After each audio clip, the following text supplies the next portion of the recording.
Super! Aujourd'hui, vidéo sponsorisée par Max Speeding Road. Ils m'ont demandé ce que j'ai voulu et j'ai demandé des trucs.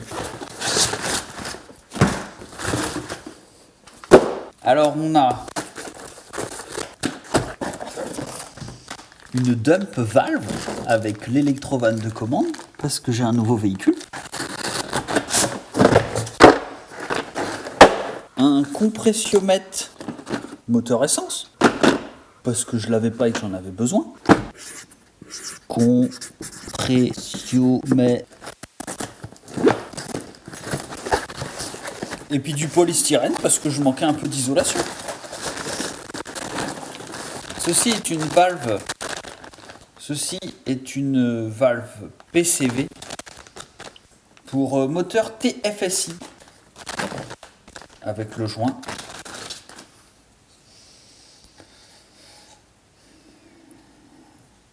Donc ça, c'est l'espèce de petite valve qui fait que ça recycle ou pas les vapeurs d'huile dans le collecteur et le joint. Super! Donc tu as compris pourquoi j'avais pris une dump valve. Ceci est une dump valve. Je pense que la plupart des gens qui regardent cette vidéo savent à quoi ça sert. Pour faire simple, quand tu as un moteur turbo et un véhicule essence, quand ton turbo il charge, donc il crée de la pression qui est dans le collecteur d'admission. Mais si à ce moment-là, ton papillon de gaz se ferme, contrairement à un diesel qui n'a pas de papillon de gaz, il y a une surpression qui réside dans le collecteur d'admission et dans tout le circuit d'admission après turbo, entre turbo et papillon. Si ton papillon d'un coup il se ferme, tu as une surpression d'un coup parce que quand le turbo il charge, il tourne et après il a une inertie. Donc même si toi tu as coupé les gaz, il continue de charger jusqu'à se stopper.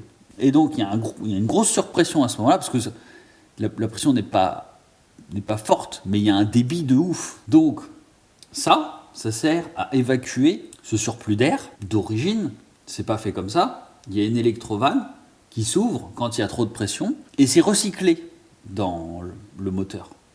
Alors que ça va direct dehors, et ça fait le petit pchit, tu connais. Le petit put.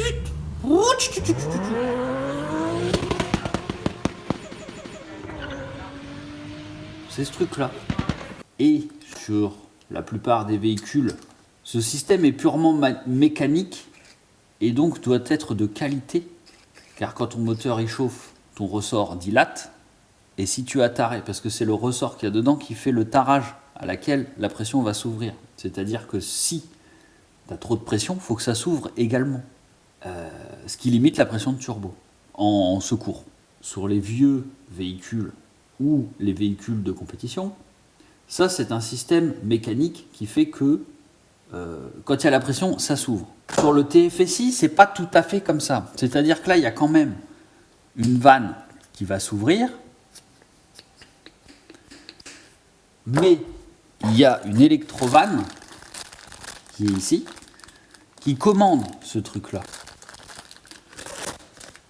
Donc voilà, on va monter ça pour rigoler, pour voir. Waouh, super! Alors, voici le nouvel venu. C'est pas magnifique, ce petit bolide. Mate-moi la gueule de ce truc. Donc, je vais t'expliquer mon choix. Oh là là, mate-moi ça. Moi, j'aime bien la vieille mécanique. Et quand c'est bien fait, j'aime bien aussi. Et je vais t'expliquer mon choix. Donc déjà, cuir direct, obligatoire. Pas trop d'options, donc il y a le minimum d'options. Mais je vais t'expliquer mon choix moteur. Parce que.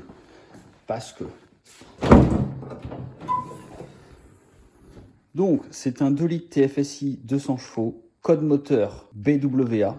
Et si j'ai fait ce choix de moteur, c'est parce qu'il y a une raison. Quand je suis allé voir mon poteau Freak Doctor, lui il a une 2 litres TFSI A3 BWA, donc le même moteur. Et quand j'ai essayé, j'ai dit putain c'est pas mal. Parce que moi j'avais le 3 litres de V6, quand j'ai essayé j'ai dit c'est plus nerveux, c'est moins puissant mais plus nerveux. Et moi je préfère. Et quand il m'a invité, on avait fait un petit peu de mécanique, et dans son garage il y a une S3 qui est passée. Et quand on a essayé l'S3, j'ai fait ah ouais, le 2 litres il marche en fait. Je pensais pas, tu vois. C'est pour ça que j'avais acheté le 3 litres de V6. parce que je pensais que S, c'était pas... Parce que le S3, il fait 263 chevaux, je crois, un truc comme ça. Alors que la A3 3 litres de V6, ça faisait 250 chevaux et la différence n'est pas ouf. Mais en fait, c'est incomparable. C'est incomparable. Niveau couple, niveau puissance, c'est deux voitures totalement différentes, ça ne se compare pas. Moi, je préfère largement quand il y a de la patate. Et donc, je me suis dit, bon, elle est d'origine à l'essence, ça marche de ouf. Je me suis dit, bon, un 2 litres prog, ça doit marcher kiff. Sur une TT, ça doit être encore plus léger et ça doit carrément bien marcher. Et ben, je ne regrette pas du tout mon choix. Ce truc-là, ça envoie du steak. J'ai eu la première Audi TT, le 1,8 litre turbo en 180 chevaux. C'était sympa, mais pas ouf. Ça envoie du steak, mais j'aurais dû vendre mon 3 litres 2 depuis longtemps. Donc désolé pour les puristes qui aiment le VR6, 3 litres 2, DR32, etc. Mais déjà là, tu veux bricoler, voilà, tu as de la place. 4 cylindres, donc moins de frais. Mais si j'ai choisi ce moteur-là en particulier, c'est pour une raison. C'est que c'est un BWA, donc c'est les premiers 2 litres, et c'est les moteurs à courroie de distri. Donc, là-dessus, ce n'est pas les chaînes à la con qui se détendent sur les moteurs d'après. Je n'ai pas les codes moteurs en tête, je ne vais pas te dire de bêtises, mais il y en a même un qui est un petit peu plus puissant, je crois il fait 210 chevaux au lieu de 200, et c'est une chaîne. Parce que là, c'est comme un 1,8 turbo, la courroie de distri, c'est tout pareil, comme le TDI, c'est pareil. Tu as le vilebrequin en bas, l'arbre à cam en haut, en tête, le galet tendeur, le galet fixe, la pompe à eau, et rouler. Comme ça, c'est 2 spies. Et ça, j'aime.